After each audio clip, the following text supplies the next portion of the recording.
West Indies Cricket, Caribbean Cricket Podcast. West Indies Cricket, Caribbean Cricket Podcast. Yes. Welcome back to another Monday Night MashUp, Monday Night live call-in show. I'm one half the Caribbean Cricket Podcast, Machel St. Patrick Hewitt. You know the drill by now, unless you're brand new, unless you've been hiding under a rock, unless you've never, ever called in before or never watched one of these live shows before. You don't know the done know. You don't know the drill. I provide the link. You call in. We have conversations and we move.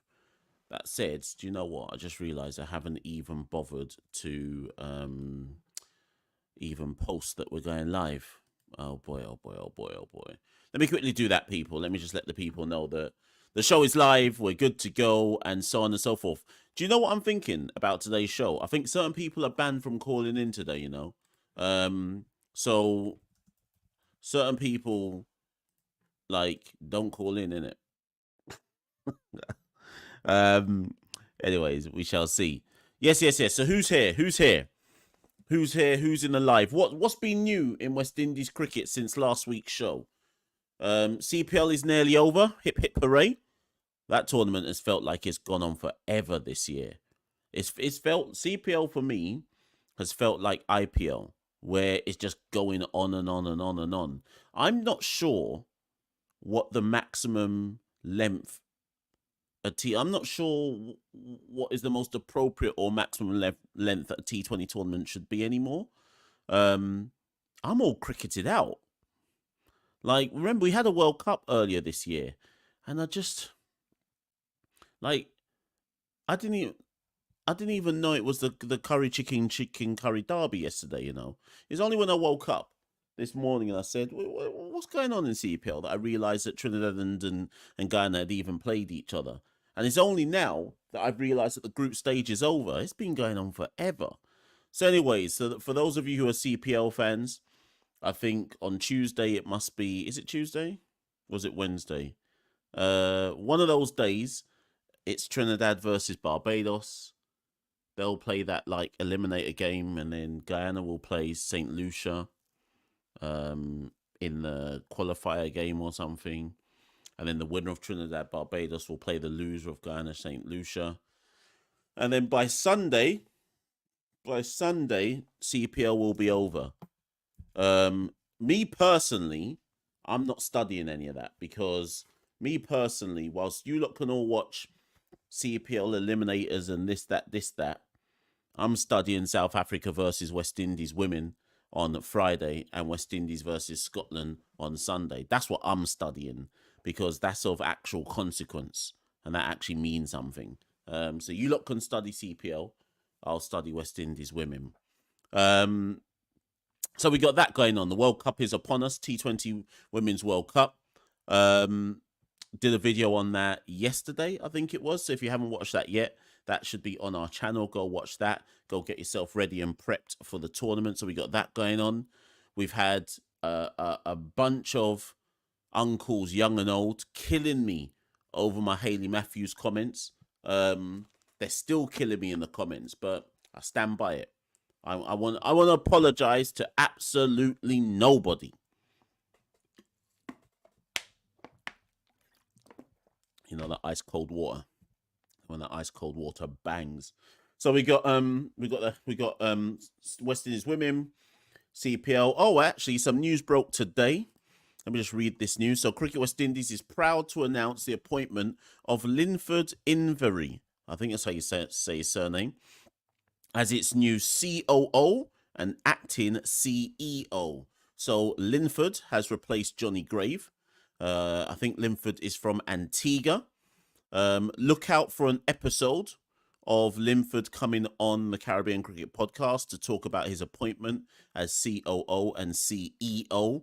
We're just working on that in the background, but we're hopeful that he will be on the show within the next 2 weeks or so to come and talk about his new appointment. So Linford's appointment as COO will be effective from tomorrow, and his role as acting CEO to replace Johnny Grave will start on November the 1st. So this is what Cricket West Indies have said about him. So Linford has already been working for Cricket West Indies. He's had over a decade of experience at Cricket West Indies in various roles. He's an Antiguan national, born in Guyana, and he's played a pivotal role in driving the organisation's strategic and operational initiatives. Most recently, he spearheaded the formation of Cricket West Indies 2024 to 2027 strategic plan titled The Long Run, which outlines a comprehensive roadmap focused on improving governance, enhancing cricket development, optimising operational efficiency, and ensuring long-term growth and sustainability for the organisation. I mean, all of that is buzzword stuff.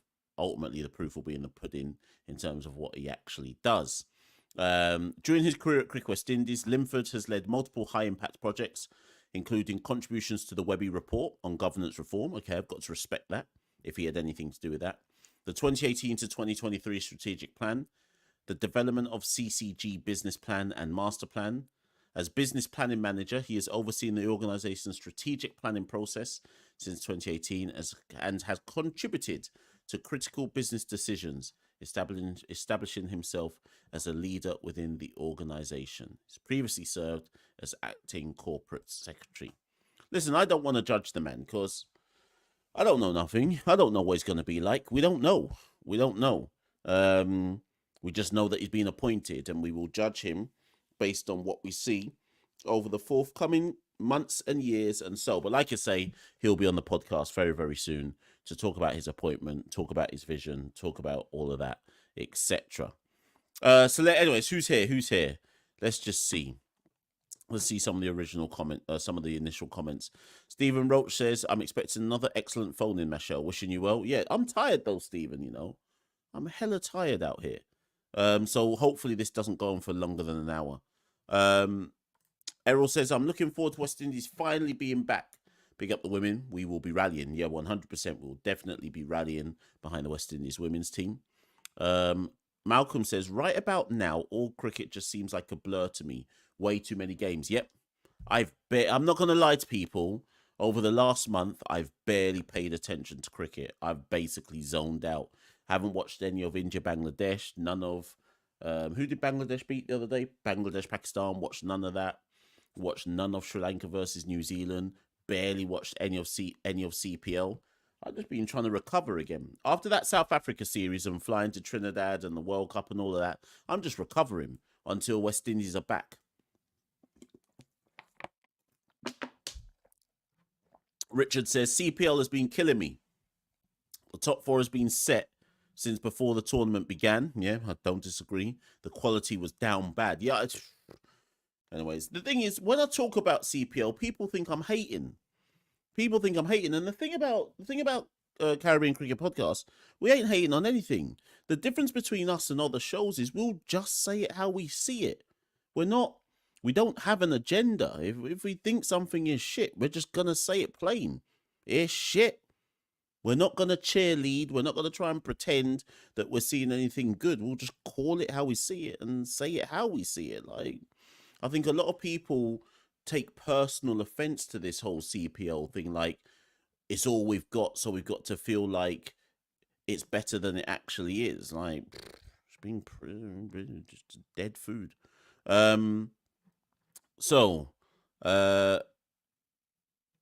Peter says, make sure to like and subscribe. Yeah, 100%. Jay says, when is Cricket West Indies releasing the squads for Sri Lanka? I don't know, Jay. What I do know is that the first game, T20 game against Sri Lanka, is on the 12th of October. So that is literally 2 weeks away. And I can't tell you who's going to get called up. I don't know. What I do know, here's an exclusive, actually.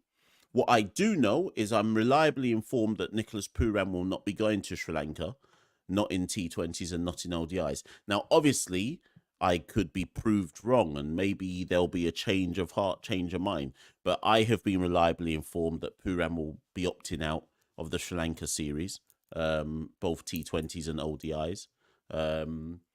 I've also been reliably informed that if we see Pooran in ODIs again, it won't be until 2025. at some point in 2025. So that's already somebody you can rule out of the tour to Sri Lanka. You don't expect to see Nicholas Pooran there.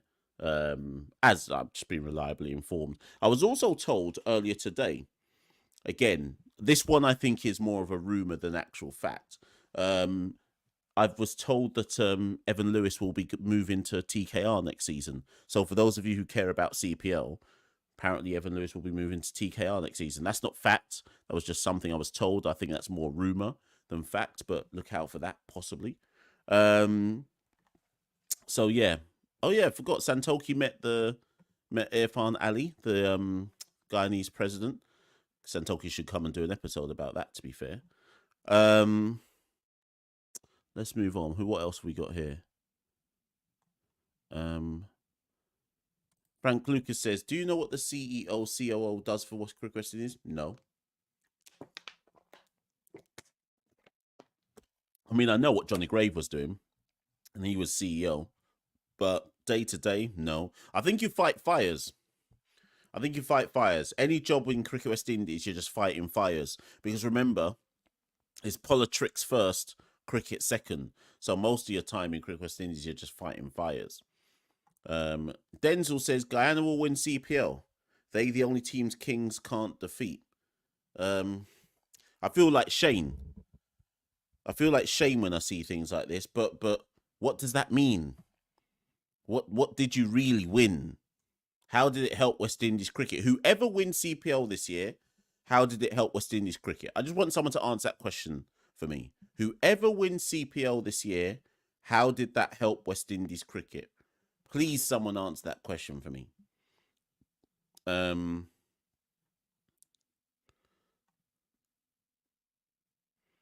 Denzel says, if Brandon King had come back earlier, Antigua would have passed Barbados. Okay, bro.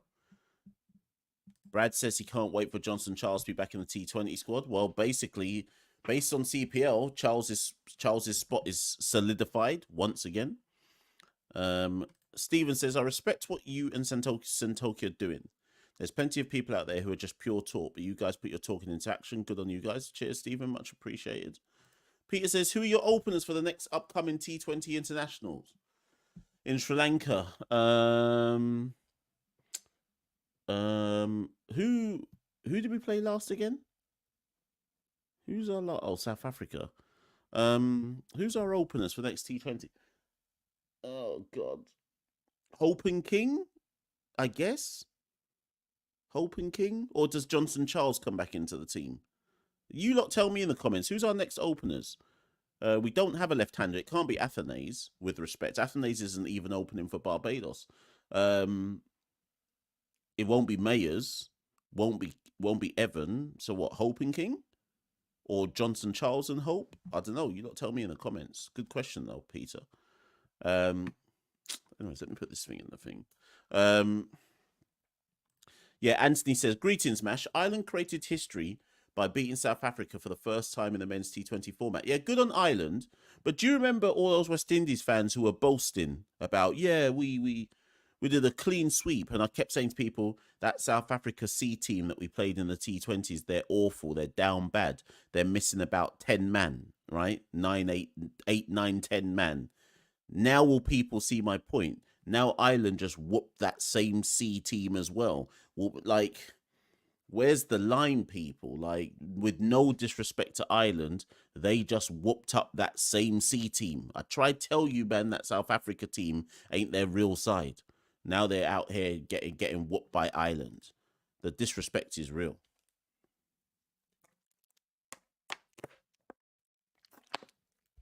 I see some more comments. CPL is the only major T20 league that allows 5 overseas players in the 11. So much for helping West Indies cricket. CPL isn't there to help West Indies cricket. CPL, and this is the thing. I'm going to upset a few people here, but we've got a lot of like nationalism is like, nationalism is evil. Like, it's actually evil, and I say that noting that I have a Jamaica flag behind me. But nationalism is evil, right? And when people take nationalism to its nth degree, it turns you into just like an insular dunce. And CPL suits dunce nationalists. Let's be like, okay, I'm not saying this to hate on anyone, but CPL suits and is for dunce nationalists. It's not for anybody that actually loves West Indies cricket. Let's be honest, it's not really. If loving West Indies cricket is your thing, CPL ain't for you. CPL ain't for you. CPL is for casual fans that like to get drunk and dunce nationalists. That's all it's for. Let's be real about this thing. Let's stop beating around the bush and trying to pretend it's anything else. It's for people who like to drink and wine pong gal and dunce nationalists. Nothing more, nothing less. And that's why it's the Guyanese and the Trinis who jump up the most about it. Sorry, people. Who want vex get vexed. Who want to get in their feelings get in their feelings. It's you. It's Guyana and Trinidad that are driving all of CPL. Take them two out of it, and no one's on this hype thing. It's those two that are hyping up and driving CPL. It's a dunce nationalist competition, really and truly. Tell me I'm wrong. Tell me I'm wrong. You can't come and get me because I'm in London. So who won vex, take vex. Tell me I'm wrong, though. It's for dunces. Everyone's in their feelings, but it's true. I ain't lying. Real dunce. It's a real dunce thing. That's why CPL will never hire me again. Because this year I've decided to speak the truth. And the simple reality of the situation is no one can come and say nothing to me because deep down everyone knows it's true. It ain't there for... It's not... If West Indies cricket is your thing, it ain't there for that. It ain't there for that. But that don't mean it's bad. Like if you want to drink and drink your juice and get on wild, and that's cool. That's cool. There's nothing wrong with that. But don't ever try and pretend that it's for the benefit of anything called West Indies cricket, because it's not. It's not. Waste of time thing. Right. So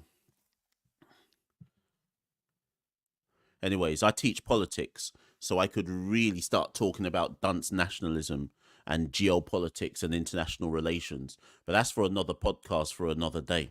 You don't really want the teacher, Machel St. Patrick Hewitt, to come out and let me start talking about international relations. That's when we'll really talk about dunce nationalism.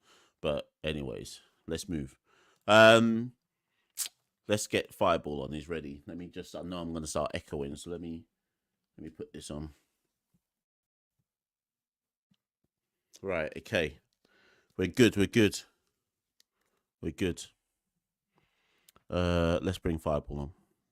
Hopefully this works and I'm not echoing. Fireball or anyone else left to tell me if I'm echoing when I bring him on. Hello, Mash. Yes. How you doing? Am I echoing? Nah, you're good. All right then, cool. Let's go. I see some folks call me negative, so I'm gonna be positive. However, I'm gonna be positive on a player that these people are gonna cuss. Go on. I'll be praising Nicholas Pooran. So go for it. All the positive people hope they're positive with me when I'm praising Nicholas Pooran. Yeah. I was in the barbershop Saturday and Nicholas Pooran get out, I don't know, in the Barbados game, right? I didn't really care. But he get out, and these people cussing Pooran in the barbershop. Trinis, cussing Pooran in the barbershop. So he dunce, he going for wild slog, yada. This is this the game versus was this the Saturday? Was this which game was this? Barbados Friday. Oh, the Barbados one. Sorry, yeah. Yeah, and Pooran basically going for wild slog, and he got out for 27 people cussing him. One uncle said Casey Carty did his job when he went 32 and 34 and stank up the place and wanted to cuss, but it's a barbershop, there's elders, I have to respect the others. Listen, with I think think the thing with Pooran though, I think Pooran gets cussed because people hold him to a standard that they don't hold other West Indian cricketers to. It has to be that, because if you were looking at Pooran really and truly in the context of what all other West Indian cricketers do, the simple reality is this, and some people are going to say I don't know what I'm talking about, but the simple reality is this: Pooran is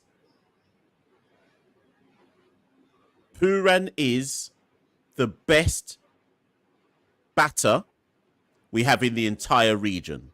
That's my argument. Obviously, some people are going to say Shai Hope has 16 ODI centuries, but Pooran can do what he does in T20 in ODIs, right?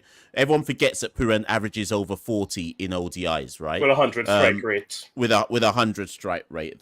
And he's clearly, by a long distance, our best T20 player. So when I put those two things together, and the fact, obviously, he'll never play a test match, Pooran is probably our best. See, immediately, I knew it would happen. Jay says Shai is better. I have to acknowledge that Shai has his 16 ODI centuries. So, of course, people say Shai is better. But Pooran is a multi-format player, right? Pooran also makes the top three team. Shai Hope will be with a 78 strike rate. England will turn their face up to a 78 strike rate, even though his average is high. But they would take someone 100 strike rate for the average. That's a good question, actually. So I think this is a good question for people to get in the comments below and cuss me out afterwards when the show is over. Every single cricketing nation would take Nicholas Pooran in their team. Not every nation would take Shai Hope. That's the difference. Even with Hope's 16 ODIs, not necessarily every nation would take Shai Hope, but everybody would clamber to get Nicholas Pooran. Also, every other nation would have played Nicholas Pooran in a test match without telling him to prove himself in some down bad regional championship stuff, etc., etc. So I think I say all of that to say that people hold Pooran to a metric that they don't hold other cricketers to. Because if they held other cricketers to the metric that they hold Pooran to, they'd say that everybody was shit. Mm-hmm. If you see what I mean. So I think there's a problem in the region with the disparity between what we expect from Pooran versus what we expect from everybody else. I agree with that. One thing that bothered me in the Guyana game, Ian Bishop comparing him to Hetmyer. I'm like, Hetmyer for Rutherford and Powell and them men. Don't compare Pooran to Hetmyer, please. Listen, you Guyanese and Trinis can argue about that one, but I mean, do you know what? Even without me paying too much attention to CPL this year, I do have to give Hetmyer a tiny bit of credit in that he seems to, like, some of his belly fat has gone for sure, and he seems to be focusing on his cricket a bit more. That just from an outside perspective looking in, it seems like his head is switched on a bit more. But he's no Hetmyer, he's no Pooran. But I will defend Hetmyer. At one point in time, particularly probably around 2019, I would have said that Hetmyer's ceiling could have been higher than Pooran's, but obviously he fell off from that point onwards. But there was a point where you could have seen both of them level pegging at some point in time. But no, but I think Pooran is a level above Hetmyer. I agree. Like Panda Stuff said, like the T20 World Cup, he didn't play a single game. It was a wake-up call for Hetmyer. So Hetmyer is taking the game more seriously, which makes a stronger West Indies. I would, as much as Hetmyer has pissed me off and many West Indians off in the past, I would take him with open arms back in West Indies. Yeah, Hetmyer, I think if this Hetmyer that I'm seeing is signs of a more mature Hetmyer, then he walks back into West Indies ODI team, more than likely. Yes. And I'd certainly be giving him a chance again. if Pooran isn't going to Sri Lanka, as I've been told, and if Hetmeyer is willing to go to Sri Lanka, then Hetmeyer should play some T20 games as well for West Indies. So we shall see, you know. But it's certainly something to listen. A good Hetmeyer or a focused Hetmeyer brings a huge positive to the West Indies. I think we can all agree on that. I agree on that as well. There's not much to say. I saw Hines go for 3 and 9. I don't think that's anything relevant for me to talk about. No to Hines, no to Graves, no to Mayers, and no to Spiceman. None of them. Hold on. Before you go, I think maybe not tonight. But if I was Terence Hines, I'm going to be very serious here. If I was Terence Hines, I would be thinking, well, everybody else has got a chance. Why can't I get a chance? Fair enough. Like, so if Hines got called up to West Indies ODI team to go to Sri Lanka or T20 team to go to Sri Lanka, I couldn't be mad at it, you know. I'm not saying he's good enough, but he might as well get a chance because everyone else gets a chance. I see your point there. Fine, it'll be up in Sri Lanka. But if I had to pick, I'd sooner give him a chance in ODIs before I give him a chance in T20s. But we shall see. Yeah. Anywho, let me go to the next caller, Fireball, and I'll catch you soon. Yeah. Yeah, man. All right then, no problem. I nearly put Josh on before I was even ready to put him on. You know, Josh has to wait a tiny piece. Okay, let's just see some comments before I go to Josh. Michael Jordan says Hetmeyer is a shithound. Oh God. Okay.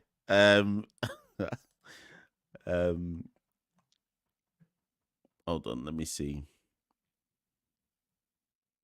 Yeah, so actually, so I'm going to bring up, Kev obviously wants to get me in more trouble, but let me bring it up. So Kev says, Matthews, technique, timing, decision-making, attitude, determination, putting an innings together, game awareness, tactical nuance, shot selection, brilliance, nothing to do with gender, male or female. Now, I just want to quickly touch on this point, okay? Just quickly going back to this, I should just do an episode on Hayley Matthews and let all the uncles and all the misogynists come out all at one time in that one episode. So I should just do a proper episode looking at this Hayley Matthews thing. Big up Hayley Matthews, by the way. Hayley Matthews, I put a post up on Insta from that Hayley Matthews thing, and Hayley sent me a laughing emoji after I sent it. So big up Hayley. Big up Hayley. I know that Hayley has seen the stuff. I think I put up that one about that we need to liberate and emancipate Hayley, and Hayley sent me a laughing emoji. So I know Hayley's definitely seen the stuff that I've done about this. But big and serious now, okay? Big and serious. All jokes aside, because some people thought I was doing the Hayley Matthews thing for clickbait. So let me just put this context out now. What I'm about to say next is not clickbait. Genuinely, I'm not saying what I'm about to say next is nothing to do with clickbait. It's a genuine conversation that I'm trying to have here.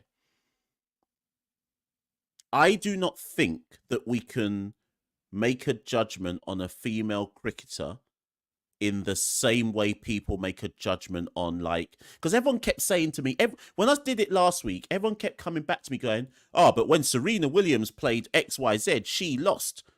And I'm like, yeah, but cricket it's not a one-on-one sport.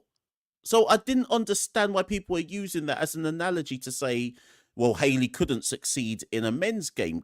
Cricket's not the same as playing tennis where it's dependent on 1 versus 1. And obviously now some people are going to go, yeah, but the bowler has to come at Hayley, or the Hayley has to bowl to the batter. But cricket isn't dependent purely on power. And I think a lot of men, because it was men who were coming at me with the argument, I think a lot of men were looking at it as, well, Hayley's a woman, ergo she's weak, ergo she can't play in the men's game.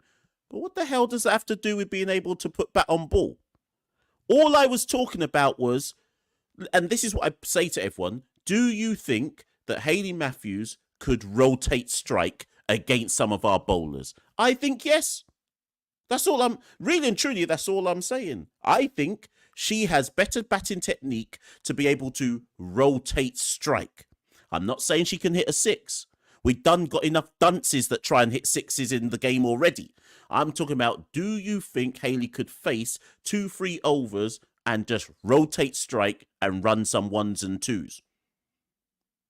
If she can do that, that's already better than 99.9% of all of the cricketers in our region. Right? Just rotate strike and run some ones and twos. That isn't dependent on power. Loads of guys kept sending me messages as well saying she would get killed. And all I kept thinking was, what? On the basis that she's a woman? What? So what? Huh? That Hayley Matthews has more chance of surviving a ball from, let me pick a random regional bowler. Hayley Matthews has more chance of surviving a ball from Jair McAllister than I have. So what's the line? What are we saying here? Is it because she's a woman she will get killed? Like, am I as a man in a better position to not get killed because I am man, she is woman? Like, what are we saying here? What are we saying? I think you would be very surprised. I think a lot of people would be very surprised at the quality, because I think everyone's just assuming that Hayley Matthews has only faced women who bowl at 75 miles an hour in the nets or whatever it might be, as if she's never batted against a batting machine or something, or as if she's never played in any games with men involved. So, and I'm being big and serious now. I'm not joking. No clickbait. No attempt to be like, let me make this go viral. This is a genuine conversation. I'm going to send Hayley a message. Obviously, she's getting ready for the World Cup. But I'm going to send her a message and just say, Hayley, do you genuinely think you could face 6 balls from Marquino Mindley and not get dismissed? I think she'd be fine. The only person Hayley Matthews couldn't face 6 balls from without getting and she'd end up getting dismissed is if I was bowling. If it was me, then yeah, she's in problems. But Marquino Mindley and them, man, they can't get her out.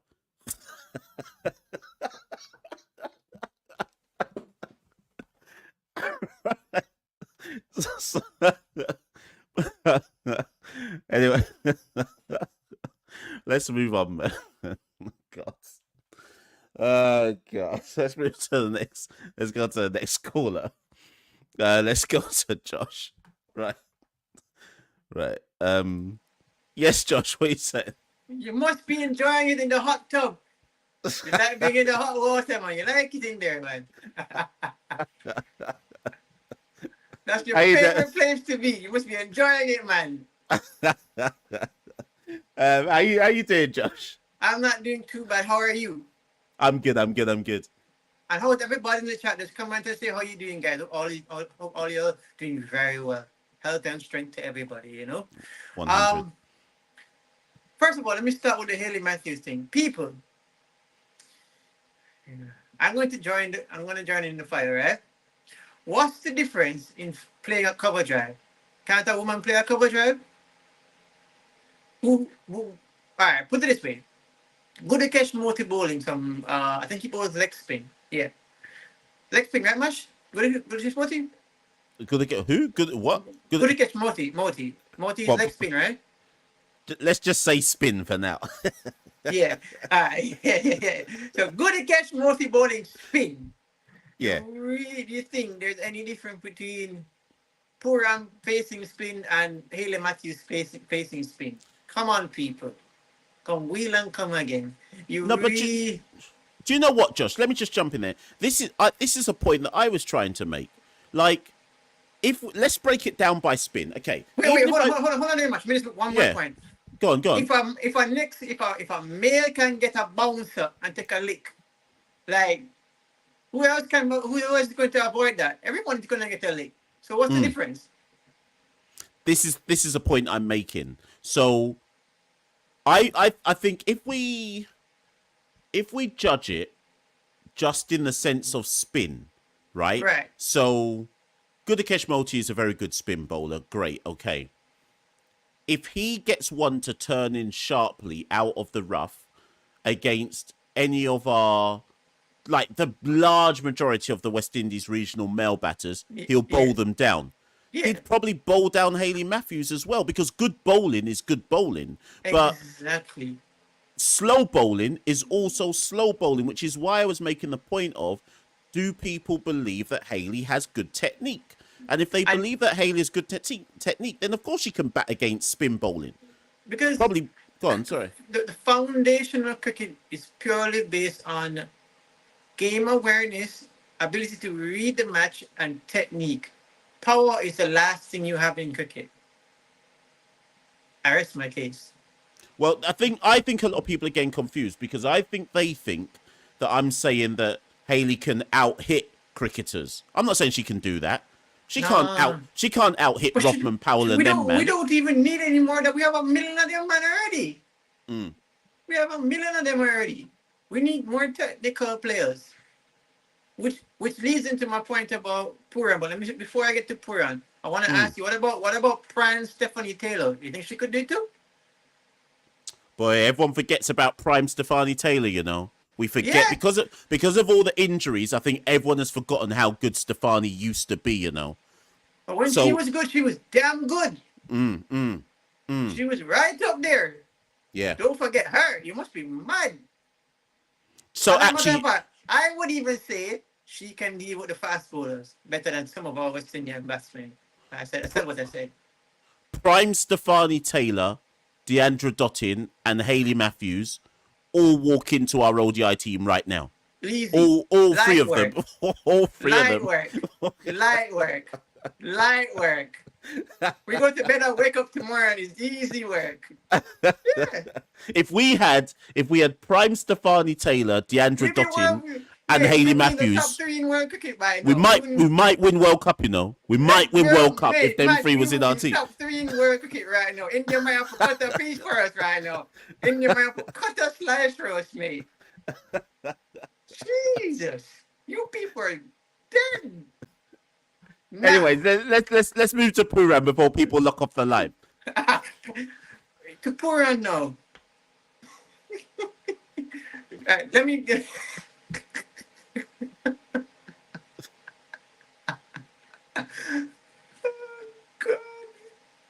Okay, take a deep breath. Pooran, you still there, Mash? Yeah, I'm here. Yeah. Right. Pooran. The thing with Pooran for me is we know, put it this way, with Pooran, you're guaranteed to get 30 runs. It's after you get to 30. Does Pooran stick around? And that's my issue with him. I think you're right. He's the best West Indian player right now. In fact, I would say he's among the top 3 world best players, right?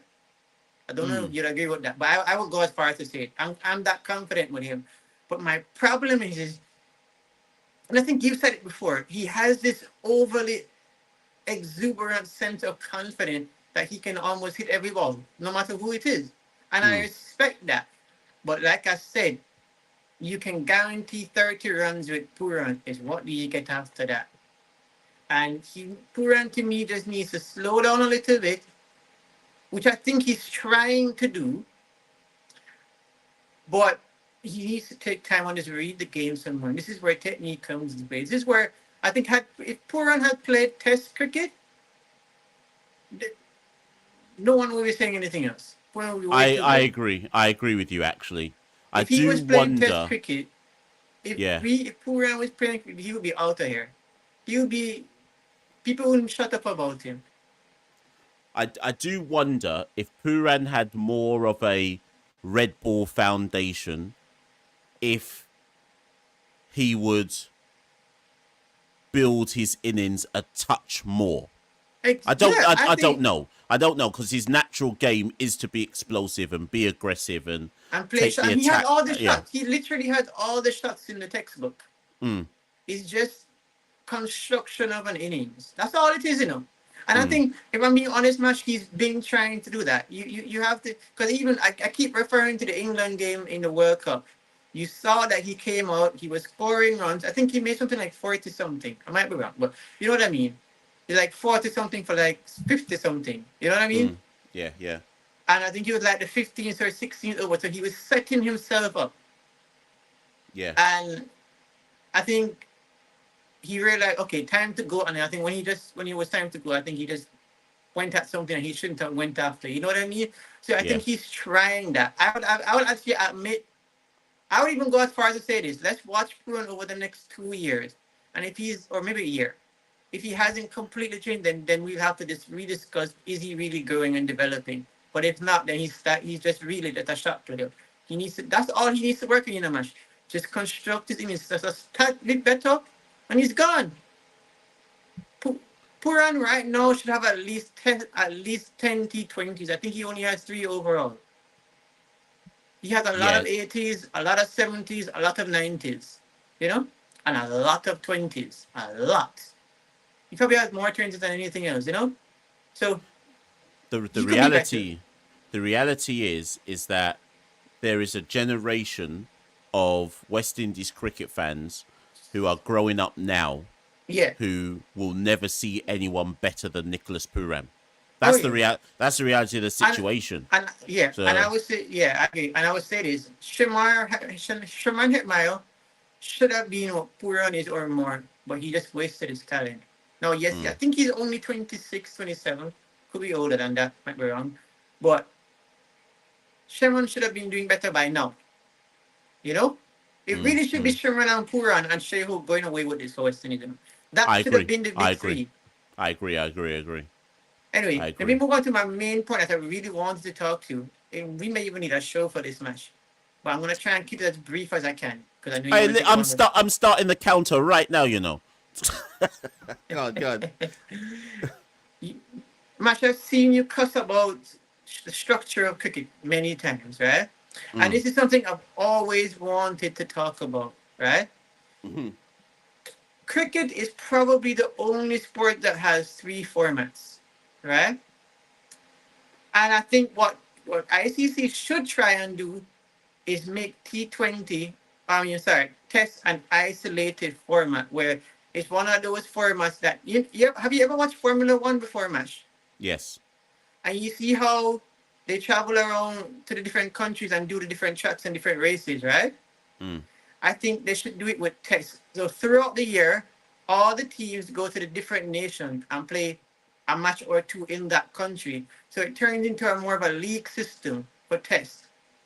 And I think it would suit test match more. It would get more games. It would make tests more interesting. And it would be structured in a way where test is an isolated format by itself. So you have a separate team that you build for tests. And you just let the white ball format be what it is. You understand what I'm saying? I think that's how we can restructure cricket. Because cricket is getting so saturated that there's so many players all over the place that you can't really control how the players manage their time and even be available for their national team compared to their franchise team. So what I think should happen is cut down limit the amount of multi-format players and try and create a way where you turn tests into a league system because it's a 4-day system. It's a bit easier to turn it into a league system throughout the calendar year. And why it works is different test environments in different test countries means different challenges right throughout the calendar year. And everyone has to play everyone in every country throughout the calendar year.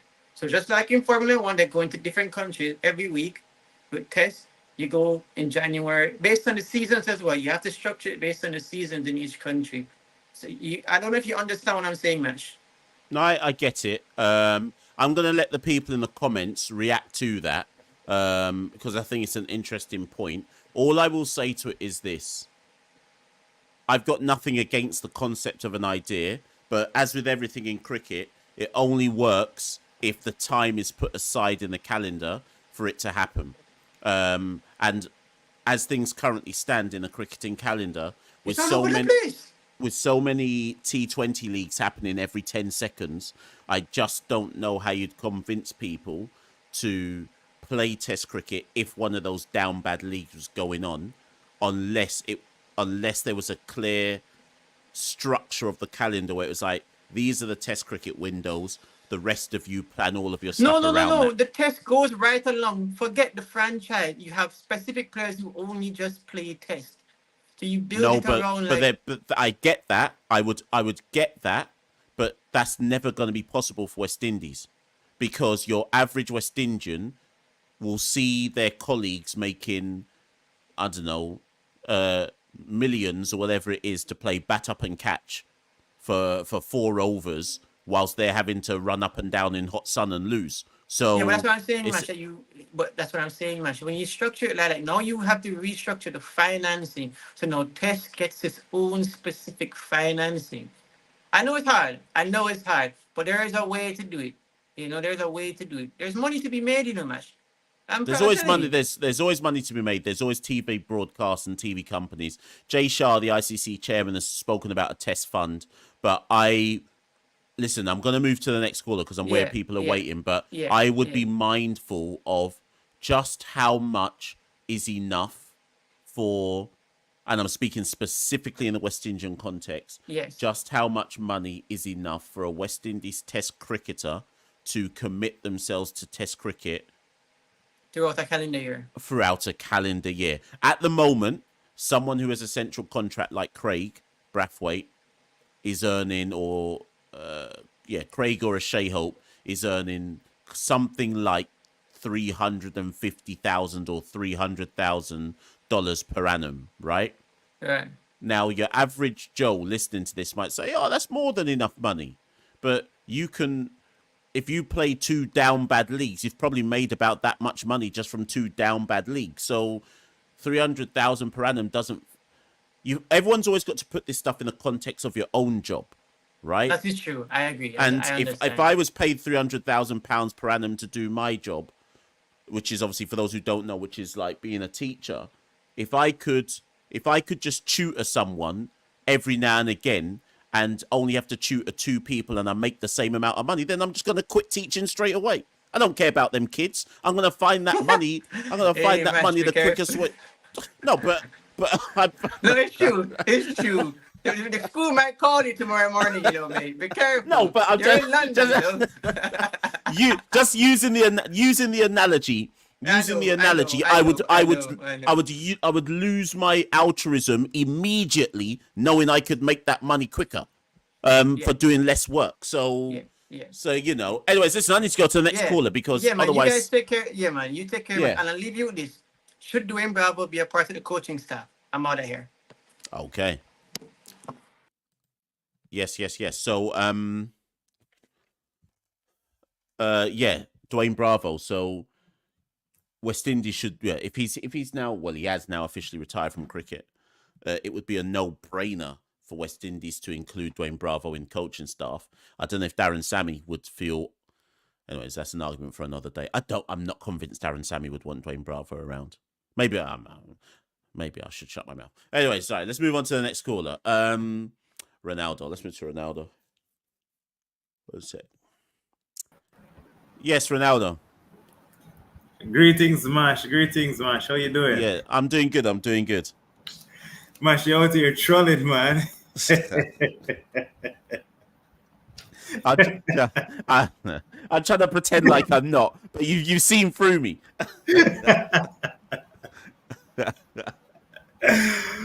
Fun and jokes aside, it's all good, man. It's all good. I'm not gonna lie, hearing the Hayley Matthews thing, it's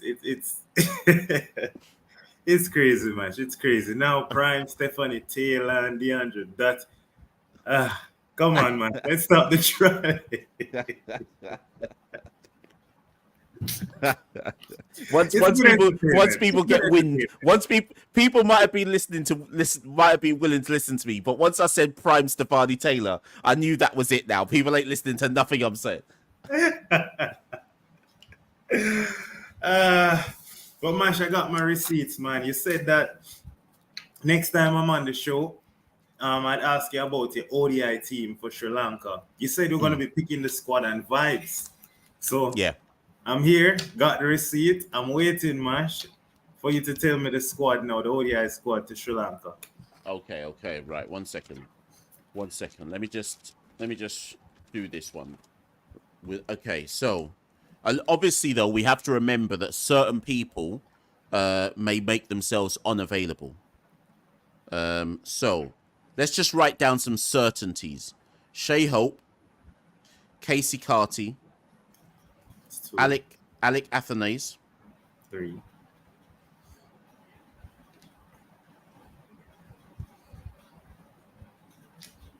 Shimron Hetmeyer, Hetty, yeah, 4, Alzari Joseph, yeah. Shamar Joseph. So he's going based off vibes because he doesn't. That's pure vibes. That's a pure vibes pick. Gudakesh Moti, Yeah. Akil Hussain. Akil? Yep. When was the last time Akil played ODI? I'm bringing him back. Like I said, this is vibes. We're on vibes right now. Ruston Chase.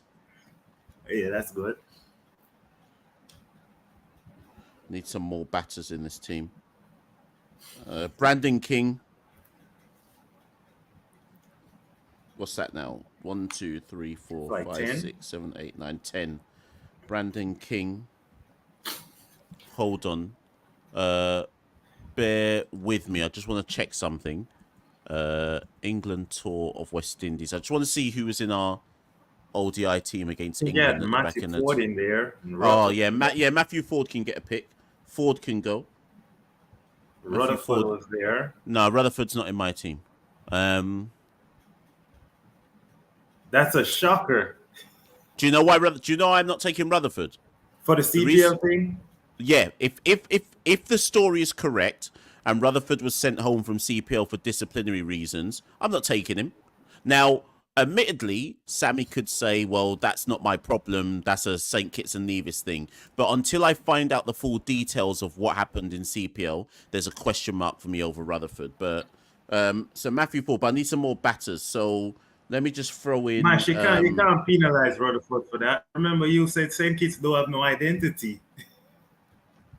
Maybe that's the case. West Indies, it's a little bit different. Okay, fine. Yeah. Okay, fine. We take Rutherford then. 2, 4, 6, 8, 10, 12. God, we're down bad. We're down bad. We had O'Shane Thomas in India. Yeah, he can't get a pick. He can't get no pick. See, this is what I'm saying. If I'm looking at the ODI squad that played England, there was people like Yannick Carrier in there and Kjorn Otley and them man can't get picked. O'Shane Thomas, no chance. So do you know who I'm gonna pick? Because it's a vibes thing. Terrence Hine? I'm gonna come to him. I'm picking Kavem Hodge. What? I'm picking Kavem Hodge. I'm picking Kavem Hodge. It's a vibes thing we're on right now. I'm picking Kavem. So 2, 4, 6, 8, 10, 12, 13. Kavem Hodge. There's no all-rounder in this team. No, his time's done. I don't want him in the team, but I'm gonna have to pick Romario Shepherd. I don't want him there, but there's no other all-rounder, so I have to pick Romario Shepherd.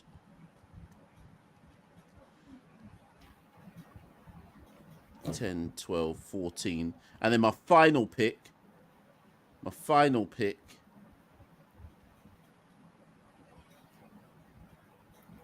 Boy, this team is rubbish. This team is rubbish. What's wrong with Pooran? He's not gonna go. He's not gonna go. So if we had one, I'd pick a leg spinner, but we don't have one. So I can't pick Hayden Walsh because his time is probably done. Yannick Carrier I think there's personal circumstances. They wouldn't pick a Mansingh. There's no one else. There's no leg spinner that I can take. So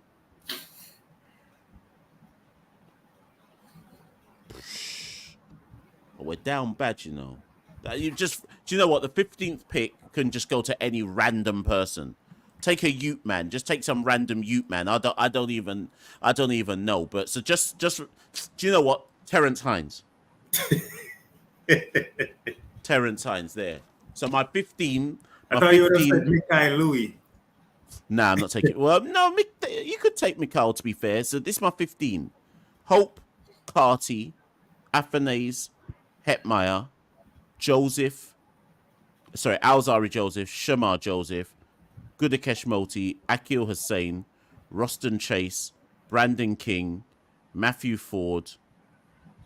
Wait, is Ford in CPL this year? Yeah, I see him carrying a lot of water. Yeah, has he even played this? Anyways, Yeah, Matthew Ford, Shafane Rutherford, Kavem Hodge, Romario Shepherd, Terrence Hines. There, that's my team. That team's going to lose 3-0 in Sri Lanka, but that's my team. Nah, I think Haiti's in such good form that he's going to chase down 300 with Shea Hope. Boy, well, we can only but hope, you know. Oh, good point. Stefan says, what about another wicketkeeper? I hadn't thought about that. The only wicketkeeper in that team is Hope. Jewel Andrew. I thought you'd yeah. You know what? If I'm taking a Ute man, Jewel Andrew can go for the experience. So yeah. But do you know what? I'm going to look at that again. The joke is, Ronaldo, I did that without thinking, and yet I wouldn't be surprised if 13 of those players are the people actually in the squad, and I wasn't even thinking about it properly. So that just goes to show how limited the options are. So, there's not much ODI cricket, so I mean that's the thing. Whatever is a squad, I'd be happy with. I just want to. It would be nice to see Akil and Haiti back in the squad. Those two, yeah. But Mash, I know we were talking a lot about how CPL is down bad, but I've just been watching the Aussie. Well, you haven't been watching all the games because you're still a little bit fatigued from the traveling to Trinidad and the T20 World Cup. But I'm watching the England against Australia series. I am watching the India Bangladesh series. I'm watching the Sri Lanka New Zealand.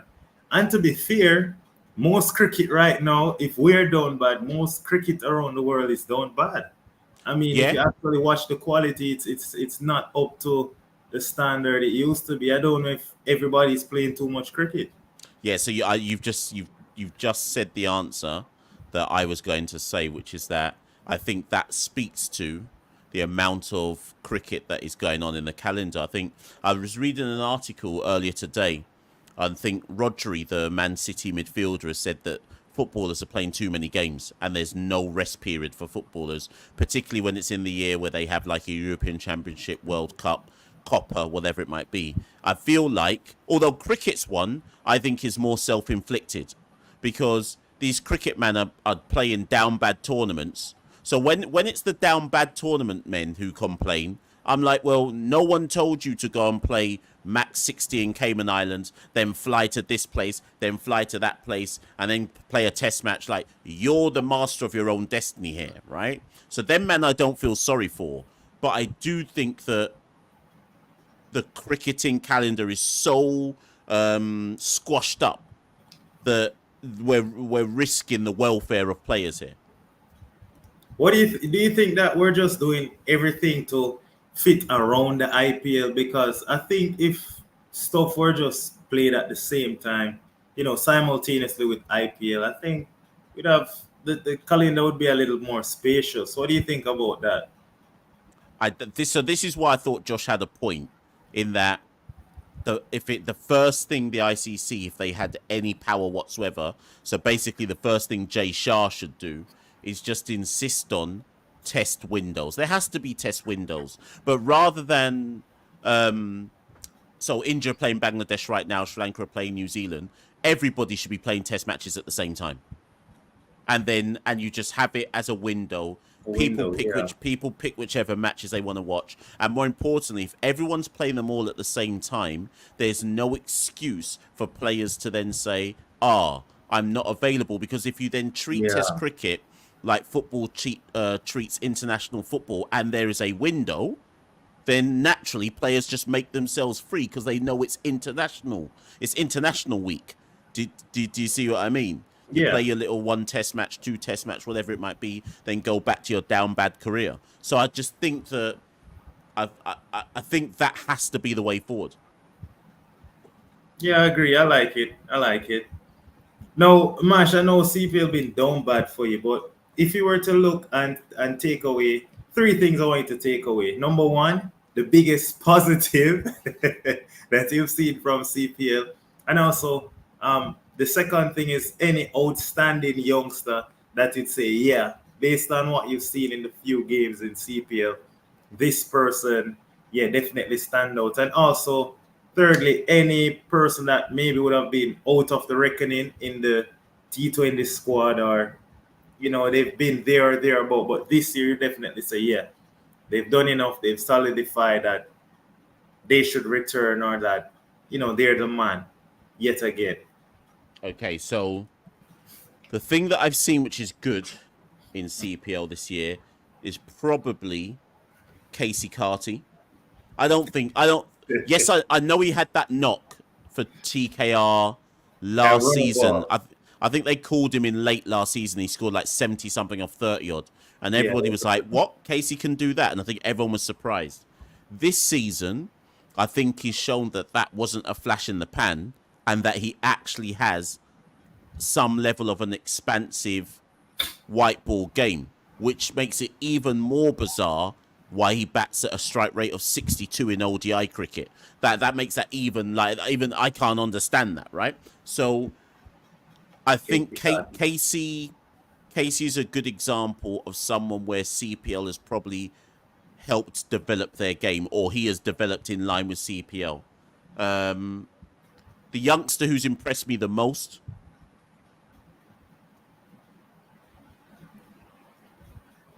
Please don't say Jaden Seals. No. I think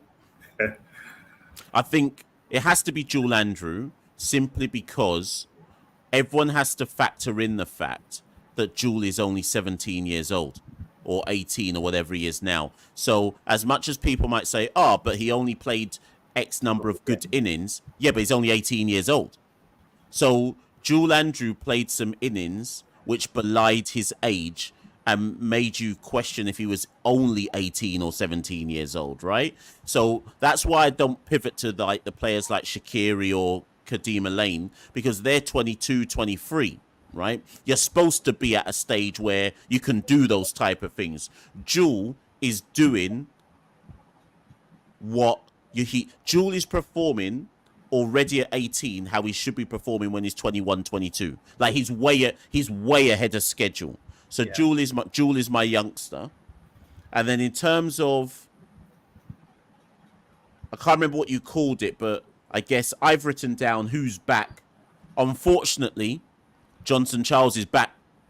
Unfortunately, I said after the World Cup that we'd never see Johnson Charles play for West Indies again. Well, boy, Johnson Charles might go to the next World Cup. That's where we're at. Because at the end of the day, he's done what international cricketers are supposed to do, which is come back to the domestic level and beat up on everybody and say, I'm better than all of you. So by that default, and with Sammy being the head coach, Charles ain't going anywhere. So he might all be back as the starting opener. Mash, and in the live, I remember we were doing the live watch along for the St. Lucia games. And I don't remember who asked you. Was it Jay? But somebody asked to give your opener ratings, and you didn't have Charles in the top 3. I remember you were saying what? I know you had Hope and King. Yeah. But I remember, you put Charles at like 4 or something like that. Do you know why? Because me personally, I don't want to see Johnson Charles play for West Indies ever again. That's me personally. But that's not because I don't like Johnson Charles. I just think it's time to move on. But I'm willing to also accept that there's possibly people who aren't better than him. So unfortunately, even though I don't want him to necessarily be there, I will accept that he is performing better than anybody else whose name I could call. So therefore, he can come back. Mash, comment now on Russell going to the 2026 World Cup. And his comment, because you posted the video, I saw it the interview, and Russell basically now saying the youngsters not stepping up. So your thoughts on Russell pushing his body to 2026, and what's your take on his statement as well? So when I heard Dre's comment, I laughed first because Dre's a straight talker. So Dre effectively was saying every youngster in the region is rubbish. That's effectively what he was saying, right? And so I laughed, and then I laughed again because I was like, but he's right. So he's not saying anything he's not lying. He's not saying anything that can't be proven. So that said, by the time the next World Cup comes along, Andre Russell will be touching 38 years old. Still better than the youngsters, right? And therein lies my problem. Although I think Dre is completely correct to say no one's doing what he does more consistently than him, and I think he's right to say that. I think it's a shocking indictment of the lack of standards below Andre Russell that nobody can push a 36, 37, 38 Andre Russell close to the point where Russell said 2 years before a World Cup, yeah, I'm going to play in the World Cup, knowing that nobody can displace him between now and the World Cup. Do you know how crazy that is? That he knows his spot is a given and no one can take it away. That says more about how poor the standards must be than what it says about Andre Russell. I want to come at it from a next angle. Mash, if you look South Africa right now, you call it their C team. I think you're being harsh. That's South Africa A. Right, they're the next in line. I know this South Africa, I listen to their media as well. They're struggling with finding that seam bowling all-rounder behind Marco Jansen. Most teams, they're struggling to find a seam bowling all-rounder who can bat 7, 8, bowl 2 overs, and come in and face 10 deliveries and smash it. So I'm just coming at it from that angle where why is it so difficult to find seam bowling all-rounders who can do that? Because it's so easy to find a spinner who can bowl the 2-3 overs, and that spinner might not be the most aggressive player, but they can bat in the middle. For example, a Rustin Chase can bat somewhere between 4 and 6, whatever the case may be. You might find a lot of teams have that, but to get that Andre Russell type, Hardik Pandya type all-rounder, why is it so difficult? And maybe that is why Dre is very difficult to displace. I think we've got players who can. So Romario Shepherd is a power hitter. He is a power hitter. Odean Smith, when he was okay, was rubbish. when he was okay, he was a power hitter. But yes, I agree with you that generally speaking is rubbish. The issue for me is more that lack of consistency. We don't even have bowlers who are consistent in line and length, and their job is to bowl. Never mind finding an all-rounder who's supposed to have 2 strings to his bow. So I think what it shows, though, is that it shows how blessed we were that we had a GOAT generation of and this is the thing that people will eventually come to accept. We were fortunate from a T20 perspective that we had 5 players who all kind of came through at the same time, right? Gale, Bravo, Pollard, Narain, Dre, etc., who were all GOATs within their own right. The problem is that we're on the other side of that now, where these things are cyclical. You don't just get a GOAT generation. Like we already made that mistake with the 80s generation, where we just assumed that, well, the cycle must just continue. And then we suddenly realised that we'd gone from Courtney Walsh and Curtly Ambrose to Darren Powell and Nixon McLean, and no one knew what was going on, right? So Yeah. I think we've just reached the end of that T20 cycle where we don't have a GOAT generation coming up, and we don't know, similar to what happened after the 80s lot all left and 90s, we don't know what to do to bring up a next set of generational talent to replace them, and we can't do it through CPL because CPL is a waste of time. So we're not going to find these guys anytime soon because we don't have a tournament that can help us find these guys. Yeah, I agree. Mash, in leaving, I know more callers coming, and I know you want to end the show. Do you now believe me that Hetty is the next big superstar? I'm a big Hetty fan, you know. Mash, look at his works in CPL, man. Don't you think Hetty is back to form? You said it yourself. He's lost the weight. He's looking good. He's feeling good. He's batting well. I think he's going to be our leading run scorer in Sri Lanka, whether it's the ODI or the T20, one of the two. Hetty's back. I am willing to put Hetmeyer in my ODI side and T20 side. So I agree with you in that he's back in so much as I want to see him take on some serious responsibility in the West Indies limited overs sides. And if he does that, and if he performs, he can walk straight back into the test team if he ever wanted to play test cricket. So I agree with you in that sense, but respectfully to Shimron Hetmeyer, I need to see him be committed. Let me see if that same level of commitment shows itself when it's time to play for West Indies. That's all I want to see. Say. Mash, I really wanted that to be the last point, but Ian Bishop made a comment last night. He was saying that he wants Pooran to bat at 3, but he was saying like Pooran, Hetty, 3-4. These are the guys to take West Indies forward, which I agree with. Shea Hope, Pooran, Hetty. I believe those 3 are instrumental for us to do well in white ball cricket, whether it's T20 and ODI. But the issue is we've started pigeonhole Hetmeyer to this finisher role, but we've seen what he's done in this CPL at number 4. What do you think now? Rovman Powell, he's our captain, but I think that in the South Africa series and in CPL, he's been struggling. What do you think about Rovman saying that maybe it's time to do some reshuffling? Rovman more become that finisher, bat at 6, and Hetty, if he's coming back into the team, he should be going at number 4 up there. What's your thought on that?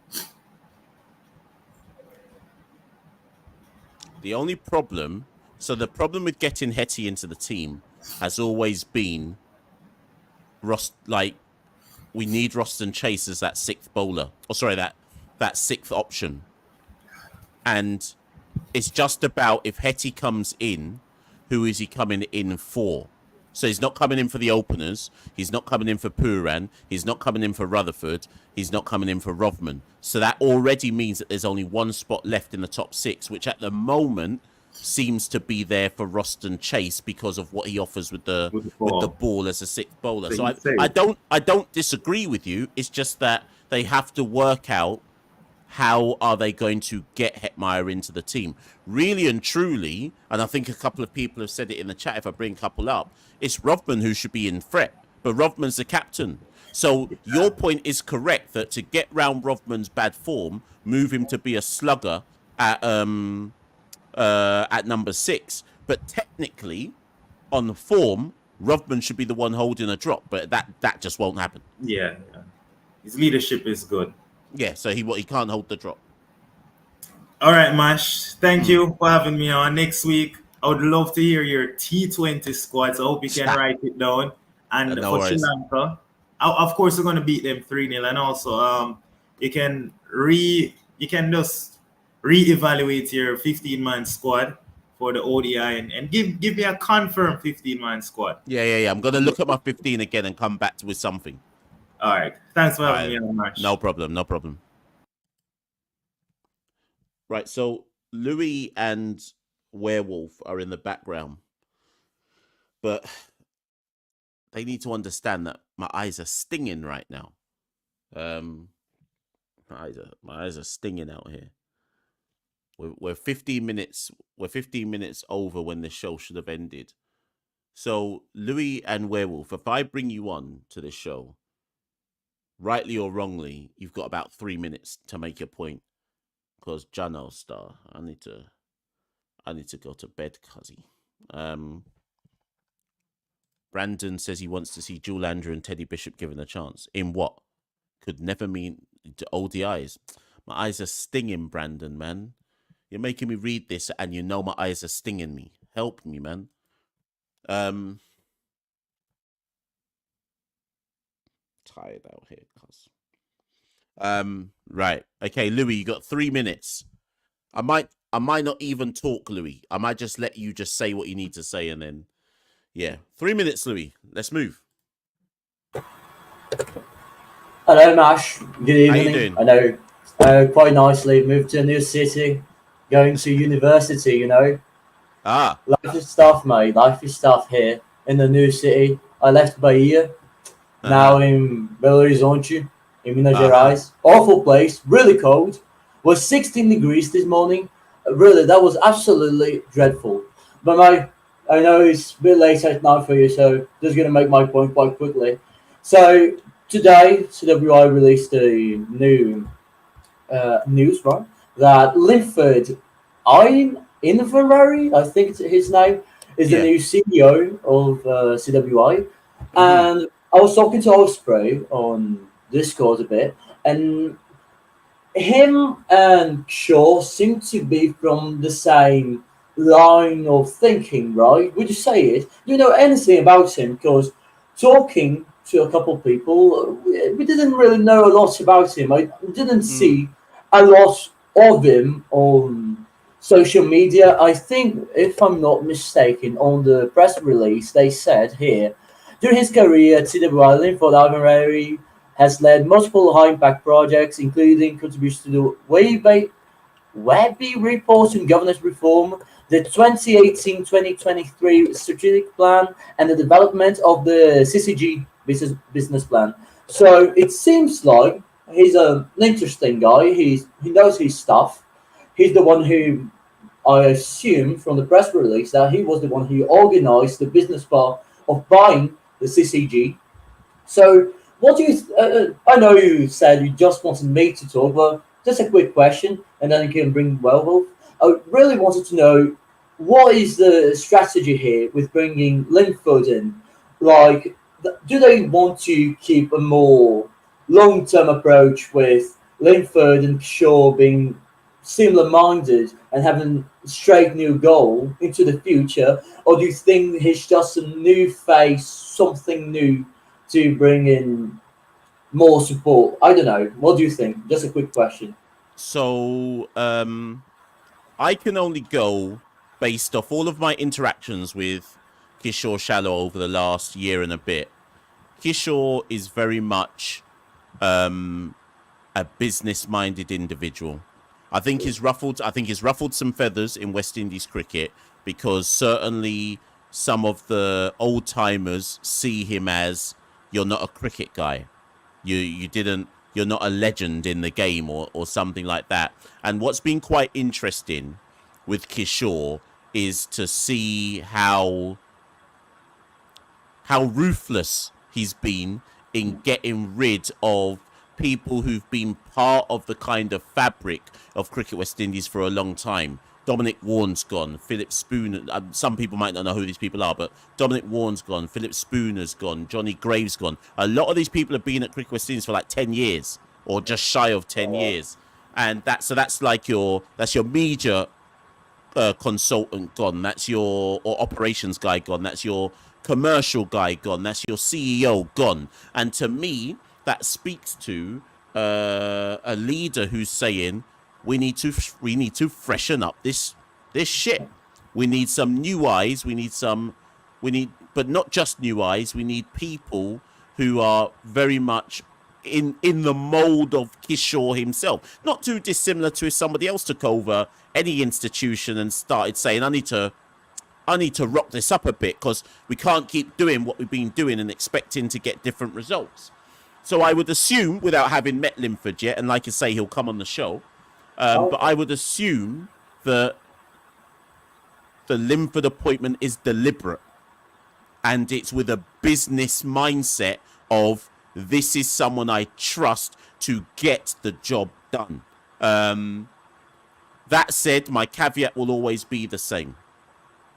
You can appoint all of these people, but if the different directors across the region do not want change to happen, the way that the constitution of how Cricket West Indies is set up means that they can always block stuff if needed. So until that governance changes, you could appoint some of the greatest business minds inside and outside of the region to come and fix Cricket West Indies, and we'd still be in a state of stasis because of how the voting governance structure works. So I'm hopeful, but we have to wait and see.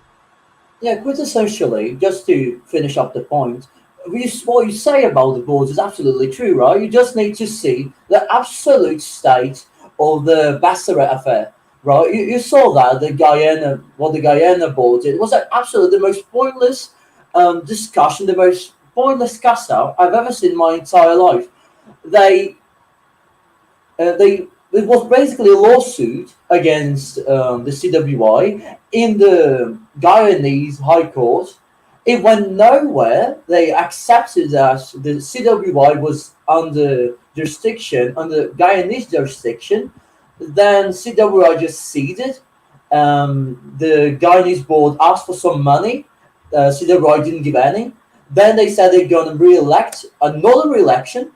And then what happened? The only person who got nominated for re-election is Bassarat again. So what even is the point of all this mess? Guyana didn't even nominate someone to compete with Bassarat. So what even is the point? So really, it's hard to comprehend. What even is the point of all this messy jumble? It's insanity. And that whole situation sums up West Indies cricket in a nutshell.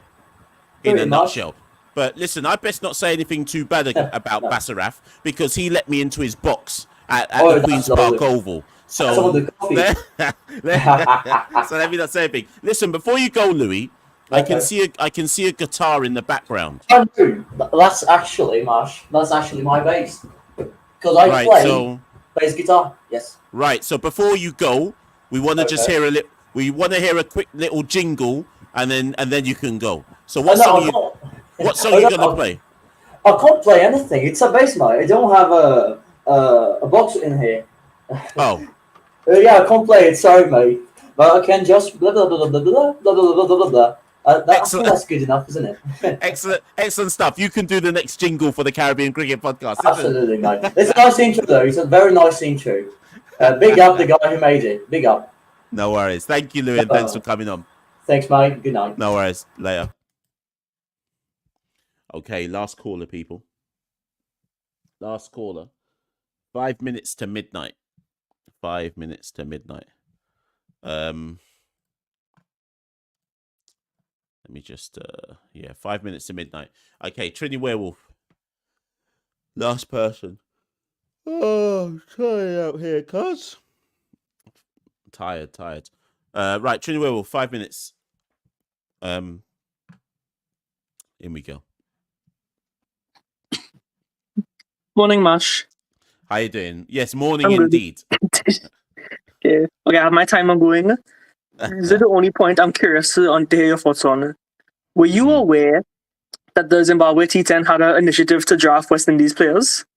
Yes, I was. So they've got something called, I can't remember how they've worded it, but they can basically pick like a next generation West Indian player. I don't know why or how that's been brokered, but yeah, I've seen. So like you've got people like Leonardo Julian who are playing in it and stuff like that, and Joshua Bishop, I think.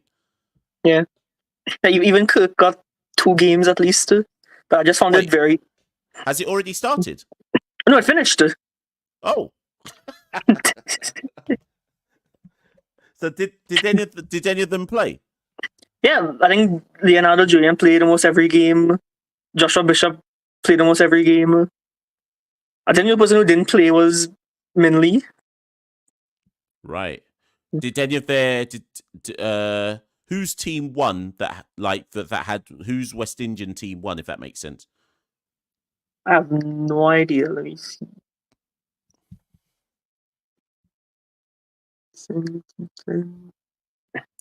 I think it might have been the one with Julian, 'cause I don't think he batted it. Okay. Yeah. It's a But yeah, it's a strange thing though, because I never unless we've got a random Zimbabwean in the chat, I never got an explanation as to why Zimbabwe were letting us do that. Was it something? Yeah. I'd love to know if it was something that Cricket West Indies brokered, which is what you have to assume. Otherwise, why was Zimbabwe doing that for our benefit? Like, I'd love an explanation from someone who knows. yeah, that's what I was wondering, because I don't think they had it last year, but they said they had it for Sri Lanka and West Indies.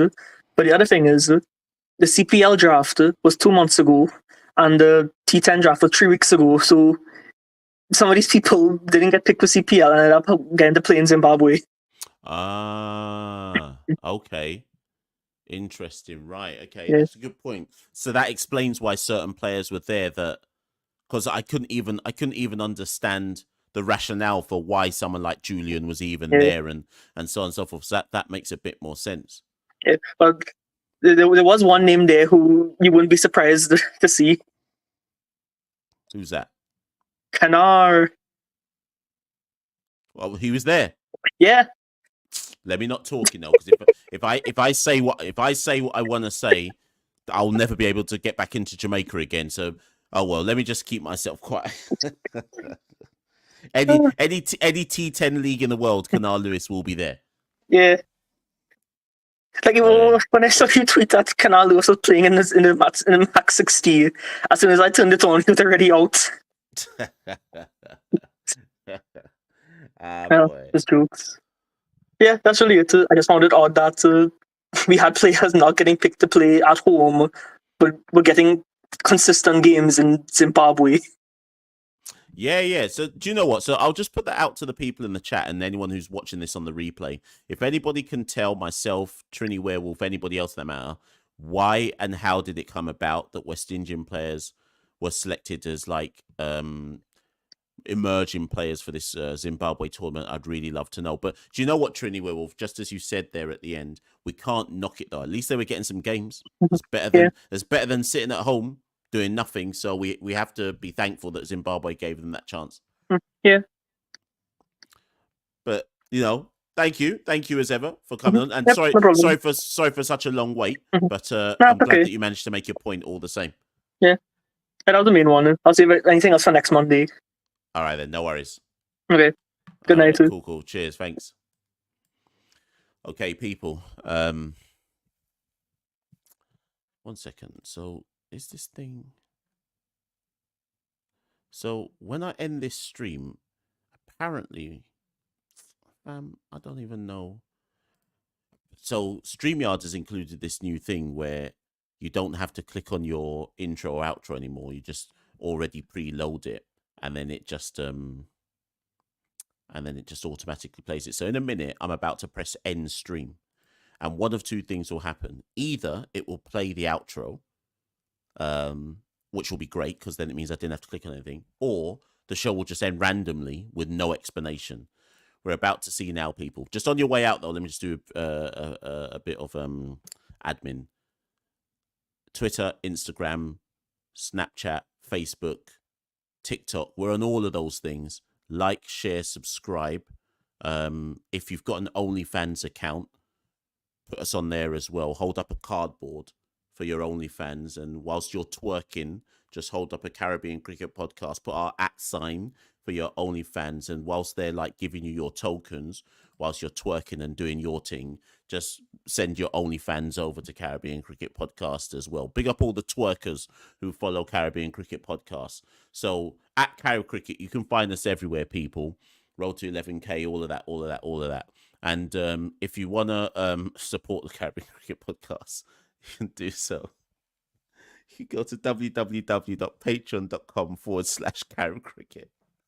You want to support for as little as £1, £1, £1, £1, $1 Caribbean Eastern dollar, whatever of your currency. Every little bit helps. Listen, I'm going to bed, people. It's midnight. And I gotta get up for work in about 6 hours. So big up everyone who's tuned in as ever to the Monday Night MashUp, the Monday Night Call-In Show. See you all next week. I'm sure West Indies women are playing, so I'm sure we'll have some content out before the week is over. Got a couple of interviews that I'm trying to organise in the background, so look out for some content dropping as usual. I'm about to press to end the stream. Let's see if it plays the outro whilst I do that. Yep, it tells me it's going to. See you all next week, people. West Indies Cricket, Caribbean Cricket Podcast. West Indies Cricket, Caribbean Cricket Podcast.